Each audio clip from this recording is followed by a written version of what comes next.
안녕하세요. 세상의 모든 가외 세무가입니다. 오늘은 군집 분석 파트의 나무 보기 시간입니다.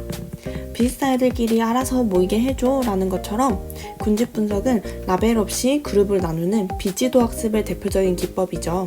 덴드로그램부터 K-민즈, DB스캔, EM 알고리즘, SOM까지 전체적인 흐름을 짚어보도록 하겠습니다.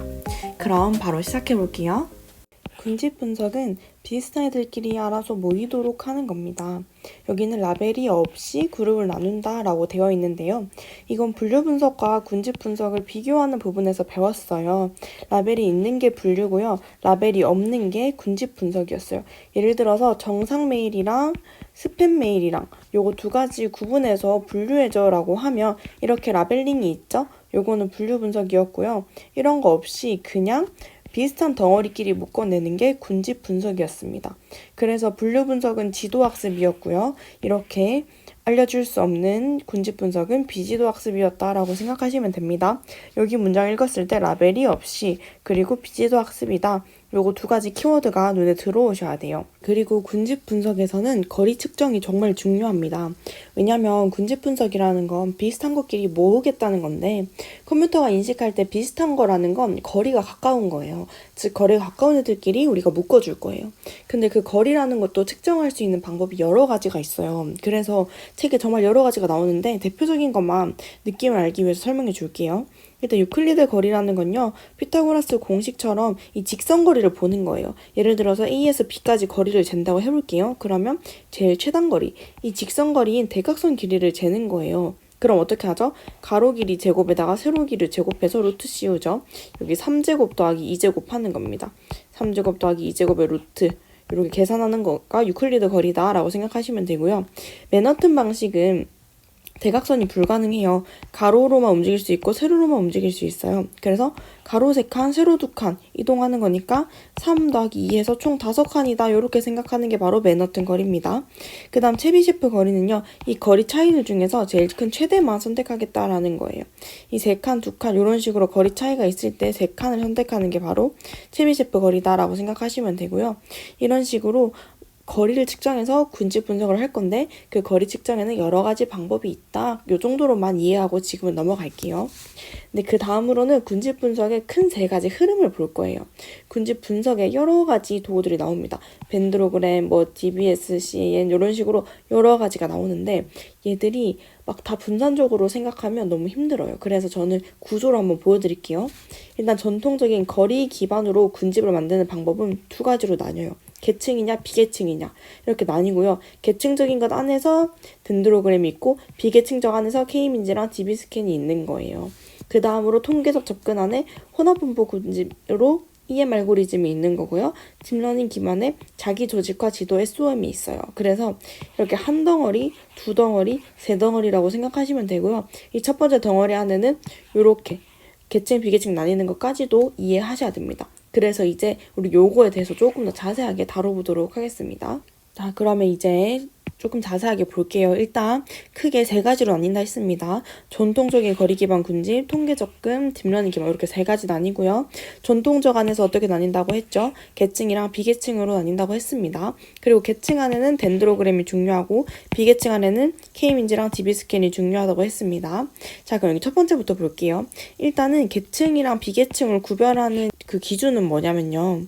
계층은 아래에서 위로 가는 겁니다. 아래에서 위로 방향으로 하나씩 합쳐가면서 나무처럼 구조를 만드는 거예요. 그 덴드로그램 실제로 그림 보시면 이런 식으로 무슨 리그전 하듯이 여러 가지 이렇게 막 나와 있는 게 보이실 거예요. 이게 바로 덴드로그램이거든요. 이런 식으로 아래에서부터 합쳐가지고 하나하나씩 만들어져서 위로 가는 이런 나무 구조 만드는 게 바로 계층적 군집 분석이고요. 계층적을 했다면 반드시 이 덴드로그램이 그려진다라고 생각해 주시면 돼요. 그리고 이 비계층적 군집 분석은요. 이렇게 계층이 만들어지는 게 아니고 그냥 처음부터 자기가 원하는 개수를 선택해요. 난 K개로 만들어야지. 이렇게 생각을 합니다. 그 다음에 그 K개에 맞춰서 모임을 만든다고 생각하시면 돼요. 이 2가지 예시가 알고리즘이 있는데 K-민즈랑 DB스캔 설명해 드릴게요. K-민즈 같은 경우는 선생님이 우리 5명 조장해가지고 조 만들 거야 이렇게 한 거예요. 그래서 조 5개 만들 거니까 조장 5명을 일단 가운데 앉힙니다. 그리고 나서 애들한테 가까운 애들끼리 다 모여 이렇게 해서 조가 만들어지는 거죠. 그러면 총 5개의 조가 만들어지겠죠. 그 다음에 다시 또 평균 내서 새로운 조장을 한 명씩 뽑습니다. 또 새로운 조장 5명 뽑고요. 그 5명 안에서 또 가까운 애들끼리 이렇게 5개 모두 만들고 이렇게 계속 해나가는 게 K민지다라고 대략적으로 생각해 주시면 돼요. 근데 DB 스캔은 뭐냐면요. 광장에 애들이 엄청 많은데 여기서 좀 빽빽해 보이는 곳을 기준으로 이렇게 한 묶어줍니다. 대충 한번 묶어주고 그 다음에 뚝 떨어진 애들은 일단 군집이 아니게끔 이렇게 놔두고 빽빽한 애들끼리 이렇게 묶어주는 거예요. 이런 식으로 만들어가는 게 비계층적 군집인 DB 스캔이다 라고 생각하시면 돼요. 아예 다르죠. 계층은 아래서부터 차근차근 이렇게 만들어 나가서 나무 구조가 만들어지는 거고요. 비계층적 군집 분석은 그냥 막 이렇게 큰 덩어리들이 만들어지는 상황이다 라고 생각해 주시면 될 것 같아요. 그 다음 통계적 접근은요. 혼합분포 군집이라고 부르는데요. 여기엔 EM 알고리즘이 있어요. EM 알고리즘은 딱 잘라서 A그룹, B그룹 이렇게 묶는다기보다는 그냥 얘가 A 군집일 확률이 몇 프로인지 볼래? 이렇게 생각하시면 돼요. 예를 들어서 너는 F야, 너는 T야 이렇게 MBTI를 말하는 게 아니라 얘는 F가 한 80% 정도고 T가 한 20% 있는 애인 것 같아. 이런 식으로 확률 퍼센트를 보는 게 EM 알고리즘이다 라고 생각해 주시면 돼요. 이 EM이라는 글자는 2단계, M단계인데요. 2단계는 이 군집에 속해 있을 확률을 계산해주고 M단계에서는 뭐 군집의 평균 분산 이런 걸 재추정한다고 합니다. 무튼 그래서 요런 너 F 80% 아니야? 이런 게 EM 알고리즘이라고 생각해 주시면 돼요.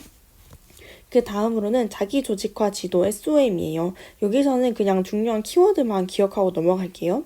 자기조직화 지도를 통해서 고차원을 2차원 지도로 만든다. 요거 기억해 주세요. 그리고 시각화한다. 요거 기억해 주세요. 이 2가지 키워드 기억합니다. 2차원으로 차원 낮춘다. 그리고 시각화해서 볼 수 있도록 한다. 요 2가지 기억해 주세요. 나중에 교재에 그림 보시면 이렇게 지도처럼 색깔로 표현하신 거 한번 보실 수 있을 거예요. 오늘은 이렇게 군집 분석의 핵심 개념과 각 분석 기법들의 흐름을 나무처럼 쫙 정리해봤습니다. 계층적, 비계층적, EM, SOM까지 전체적인 흐름이 한눈에 정리되셨죠? 앞으로는 조금 더 세부적인 내용도 다뤄보도록 할게요.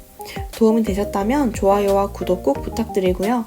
혹시 더 필요한 내용이나 궁금한 점이 있으면 댓글로 남겨주세요. 시험 전까지 차근차근 도와드리도록 하겠습니다. 그럼 다음 영상에서 또 만나요. 감사합니다.